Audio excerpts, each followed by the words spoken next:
ഗാങ്ടോക്ക് സിറ്റിയിൽ നിന്ന് ഡാർജിലിംഗിലേക്ക് പോകാൻ ആഗ്രഹിക്കുന്നവരാണെന്നുണ്ടെങ്കിൽ ശ്രദ്ധിക്കേണ്ട കുറച്ച് കാര്യങ്ങൾ ഞാൻ പറഞ്ഞു തരുന്നത്. ഹായ് ഗൈസ്, ഞാനിപ്പോൾ ഉള്ളത് ഗാങ്ടോക്ക് സിറ്റിയിലാണ്. ഗാങ്ടോക്ക് സിറ്റിയിൽ നിന്ന് നമ്മൾ ഡാർജിലിംഗിലേക്ക് പോകണം, വെസ്റ്റ് ബംഗാളിലെ ഡാർജിലിംഗിലേക്ക്.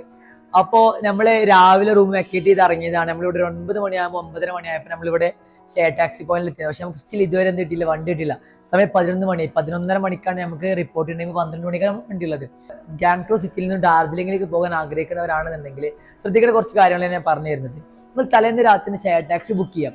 ബിക്കോസ് നമുക്ക് ഇവിടെ നേരിട്ട് ഒരിക്കലും ഡാർജിലിംഗിലോട്ട് എന്തില്ല, ബസ് അവൈലബിൾ അല്ല.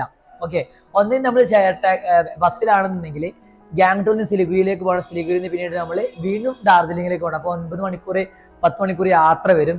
അപ്പോൾ ഏറ്റവും ബെസ്റ്റ് ഓപ്ഷൻ 4 മണിക്കൂറുകൾ നമുക്ക് ഷെയർ ടാക്സിയിൽ നമുക്ക് എന്താക്കാൻ പറ്റും, ഗാങ്ടോക്കിൽ നിന്ന് ഡാർജിലിംഗിലേക്ക് എത്താൻ പറ്റും. അപ്പോൾ ഏർലി മോർണിംഗ് 6:30 മണിക്കാണ് ഇവിടുത്തെ ഫസ്റ്റ് വണ്ടി സ്റ്റാർട്ട് ചെയ്യുക.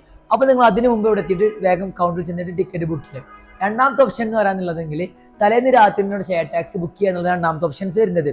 ഗാങ്ടോക്ക് സിറ്റിയിൽ നിന്നും നമ്മുടെ റോപ്പ് വേ ഒക്കെ കഴിഞ്ഞിട്ട് കുറച്ച് മുന്നോട്ട് വന്നു കഴിഞ്ഞാൽ ഗാങ്ടോക്ക് മുനിസിപ്പൽ കോർപ്പറേഷൻ എന്ന് പറഞ്ഞാൽ ദേരോളി ടാക്സി സ്റ്റാൻഡ് കാണും. ഇവിടെ നിന്നാണ് നമ്മൾ ഈ പറയപ്പെട്ട സിലിഗുരിയിലേക്കാണെങ്കിലും റാണിപൂരിലേക്കാണെങ്കിലും ഒരുപാട് സ്ഥലങ്ങൾക്ക്, ഈവൻ റംഗയിലേക്കാണ് ഒരുപാട് സ്ഥലങ്ങൾക്ക് ഇവിടുന്ന് ഷെയർ ടാക്സികൾ അവൈലബിൾ ആണ്. പ്രത്യേകിച്ച് ഡാർജിലിംഗിലേക്ക് ഷെയർ ടാക്സി ഒക്കെ ഇവിടെ നിന്നാണ് കിട്ടുന്നുണ്ടാവുക. ഇവിടെ ബസ് അവൈലബിൾ ആണ്. കുറച്ച് സമയം കാര്യങ്ങളൊക്കെ ഞാൻ ഇവിടെ കൊടുത്തിട്ടുണ്ട്, നിങ്ങൾ ജസ്റ്റ് ചെക്ക് ചെയ്യുക. ഇനി ഇൻ കേസ് നിങ്ങൾക്ക് ആർക്കെങ്കിലും ഷെയർ ടാക്സി ബുക്ക് ചെയ്യാൻ താല്പര്യമുണ്ടെന്നുണ്ടെങ്കിൽ താഴെ കാണുന്ന നമ്പർ ഞാൻ ഡിസ്ക്രിപ്ഷനിൽ ഞാൻ എൻ്റെ നമ്പർ കൊടുത്ത് ജസ്റ്റ് മെസ്സേജ് അയക്കാം. അത് നിങ്ങൾക്ക് നമ്പർ അയച്ചു തരിക. സിക്കിമിൽ തന്നെ ഒരു ടാക്സി ബുക്കർ നമ്പറാണ്. അതുപോലെ തന്നെ നിങ്ങൾക്ക് ബാക്കി ഡീറ്റെയിൽസ് ആവശ്യമുണ്ടെങ്കിൽ എൻ്റെ ഇൻസ്റ്റയിലേക്ക് മെസ്സേജ് അയക്കാം. അത് ഡീറ്റെയിൽ ആയിട്ട് ഞാൻ ഇൻസ്റ്റഗ്രാമിലും അതുപോലെ തന്നെ യൂട്യൂബിലൊക്കെ വീഡിയോസ് അപ്ലോഡ് ആക്കിയിട്ടുണ്ട്. നിങ്ങൾ വീഡിയോസ് കാണാം. ബാക്കി വിശേഷങ്ങളൊക്കെ ഞാൻ പറഞ്ഞുതരാം.